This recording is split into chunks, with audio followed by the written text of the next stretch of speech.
ते डिमॉलिशनचे excavator machines आहेत आणि ते जो स्लॅब आहे इमारतीचा की ज्याच्यामधून आपल्याला आता NDRFना प्रवेश करायचा आहे, तो स्लॅब तोडण्यासाठी तो मशीन आहे आणि ते आता जवळजवळ वरचा जो मजला आहे त्याचा स्लॅब आता तोडून झाला आहे. त्याचा मलबा काढण्याचं काम चालू आहे. ते झाल्यानंतर मग खालचा स्लॅब तोडायला सुरुवात होईल.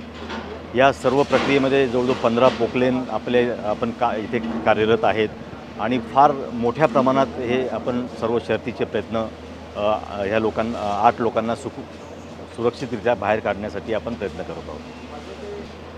गेल्या 3 दिवसापासून आता ज्यांचे जे इथे या इमारतीमध्ये फसले आहेत त्यांचे नातेवाईक बाहेर बसले आहेत, त्यांना आम्ही सातत्याने भेटतो आहोत. त्यांच्या भावना आम्ही समजून घेतो आहोत.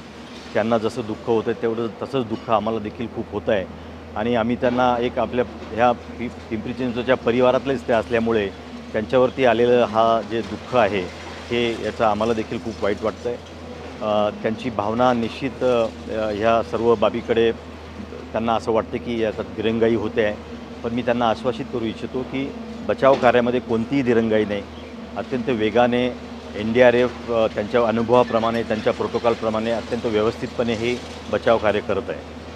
याच्यात सर्वात मोठं आव्हान जे आहे ते म्हणजे ज्या पद्धतीने ही इमारत कोसळली आहे, कॅन्टिलिव्हर फॉल ज्याला म्हणतो, त्यामुळे पुढचे जे स्लॅब आहेत, दोन्ही स्लॅब एकाच ठिकाणी एकत्र आलेले आहेत आणि हे जे व्यक्ती फसलेले आहेत ते नेमके पुढच्या भागात आहेत की जिथे हे स्लॅब एकत्र आलेले आहेत.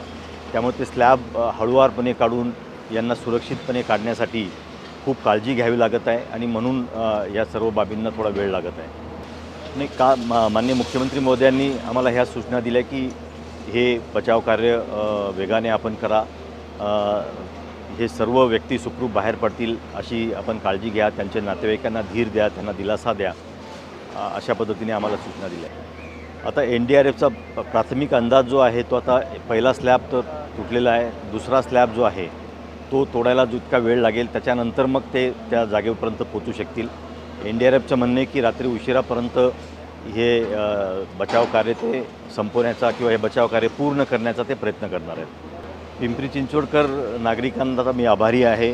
त्यांनी या सर्व बचाव कार्यामध्ये खूप संयम ठेवला आहे, आम्हाला सहकार्य केलं आहे, आमच्यावर विश्वास ठेवला आहे आणि त्या विश्वासाच्या बळावरती आम्ही हे बचाव कार्य अत्यंत जोमाने करत आहोत. माझी त्यांना नम्र विनंती आहे की कोणत्याही अफवांवरती आपण विश्वास ठेवू नका.